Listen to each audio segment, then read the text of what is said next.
Today, we're warming up for the Cubing at Home Season 2.2 tournament this weekend by practicing some Pyraminx solves. I've got the X-Man Bell V1 and the GAN Pyraminx Enhanced version. The GAN is the one that I'm more familiar with. It's what I've been practicing and learning on to begin with, but I recently got the X-Man Bell V1 because it was on sale at TheCubicle for like $12 or $13. The GAN Pyraminx, on the other hand, is around $30 for the enhanced version, so they're pretty far apart in terms of price, but through doing these solves and through doing some practice solves beforehand, they're both pretty similar in terms of a lot of qualities. I do have to say, though, I went with the enhanced version because I do like stronger magnets, and on the Bell, I added the extra magnets to the tips, and I took apart the sides and changed the internal magnets to be the stronger setting. And so what that involved is taking the cube apart, or taking the pyramid apart, and opening up each of the side pieces, and there's a little plastic sliding door type of thing that you can move from the exterior to the interior. So basically their magnet system, it's the same strength magnet that you're messing with, and you're just changing the amount of plastic that it has to work against to snap into place. I tried to make them as equal as I could, but even then the GAN is a little more smooth and buttery feeling.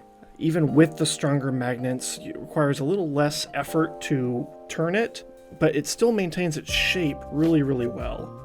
And it doesn't deform as you're trying to do others' moves on it. Like when you're holding one edge and turning with the other, the Pyraminx doesn't shift or manipulate itself a little bit to stop you from turning. And so I really like that about it. It's also very quiet, yet still a little bit snappy when it comes into a magnet placement. It's just kind of right in the sweet spot of what I like about cubes. The Bell, on the other hand, is a little bit more dry and papery.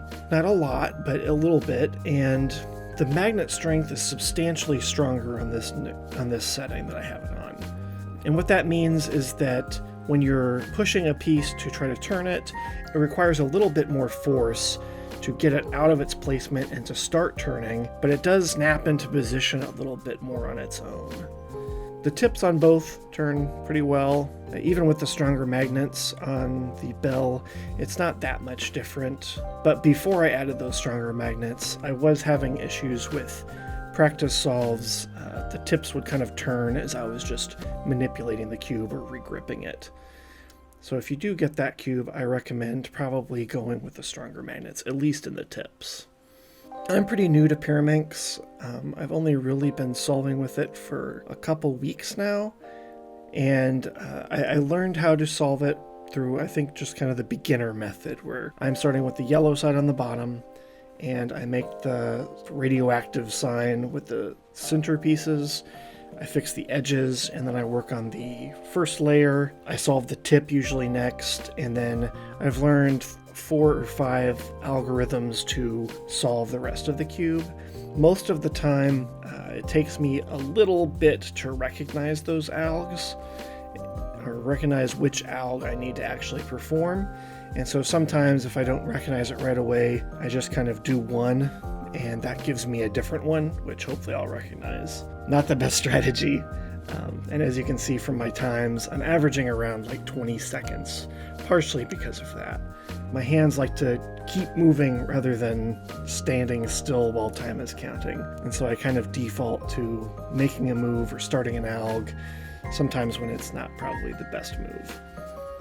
A little bit more about the two Pyraminx. The Bell is a little bit different color scheme, so the yellow, it doesn't seem quite as bright and vibrant, and neither does the green. The blue and the red shades are about the same as the GAN, but the yellow seems just a little bit more vibrant, and the green, in person especially, is a little darker and more vibrant. I would say on the X-Man Bell, the green more resembles the yellow, and on the GAN, the green probably more resembles the shades of like the blue and the red. I imagine that that's because they know that most people solve with yellow down, and so having those other three faces kind of a little bit more similar than not is maybe why they did that. whereas maybe the bell is made to be more color neutral. I don't know. Like I said, I'm pretty new at this and still learning the ropes. And speaking of that, if you are watching this and you solve Pyraminx, I'd love to know when you solve the tips. So as I've been solving, a lot of the time during inspection, I'll note kind of which direction I need to turn the yellow tips so that I can snap them to their piece and then correct the bottom layer. But I've seen a lot of other solvers on YouTube especially just kind of do it the other way around, where they fix the yellow centers and then do the tips, or they fix all the centers and then kind of do the tips last. So I'd love to hear, if you're a little bit more experienced or at least just solve the Pyraminx, what your preference is in the comments. That would be super helpful for me. I've been trying a little bit of both, as you can see, and I don't really have a preference as of yet, but before I turn that bottom face away from myself, I do like to have it fully solved so that I can just kind of not worry about it. But getting back to the solves, I did 3 sets with the GAN, and I did 2 sets with the X-Man bell. I was going to do a 3rd set with the X-Man, but I'm pretty sure it's not going to be the one that I use this weekend, and so I didn't want to keep solving with it for much longer and throw myself off in terms of feel.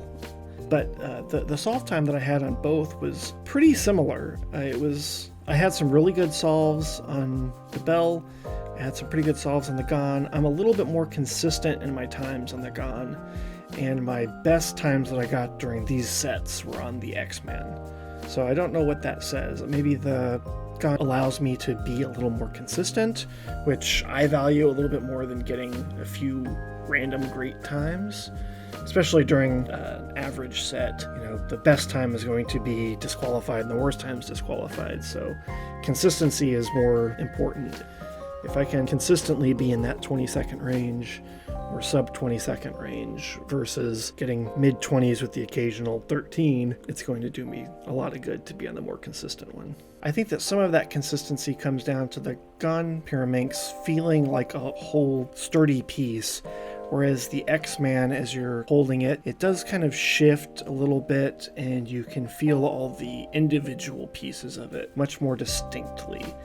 And so as you're turning, I just feel like I have a little bit more confidence with the GAN versus the X-Man. But again, this is coming down to me looking at very nitpicky things and trying to get into the psychology of why am I better at one than the other. Maybe with more experience, I would be able to solve either with the same times, but right now the GAN, I'm just a little more consistent. And with this solve, I think that we're coming up on the end of the video. And in just a second, I just play around with the 2 Pyraminxes that I have here and try to feel out, what the differences are and get a feeling for what is similar and different between the 2 of them. Again, with the GAN, it's just buttery, it's smooth, the magnets hold it really nicely, and it feels great when you're turning. The X-Man bell, I have the stronger magnets in it, and I have it set at the strongest that it can be, but it still feels just a little locky, a little dry. I think some lube would definitely fix that, but I don't feel the need to lubricate the GAN cube especially, and it's going fine. Tips on both of them move pretty effortlessly, but I will say that with the stronger magnet setting on the X-Man, it takes a little bit more force to get it to turn. But yeah, this was my set of solves. I think I'm moving forward with using the GAN, but if you're in the market, I definitely could recommend the X-Man. Just be aware that the green is definitely lighter on the bell, and it's a little bit closer in color to the yellow. Not a ton. I don't think you would ever confuse them when you're in a solve, but I was just a little bit surprised on how bright that yellow and green were on the bell. Anyway, thanks for tuning in. Here's the times that I got from this set. Like I said, the best time that I got that counted was on the GAN. The best time overall was on the X-Man. And my averages evened out where the GAN just slightly won. Thanks for watching. Remember to like, subscribe, and hit that bell for notifications of future videos. Thanks, and happy cubing. See you this weekend. Bye.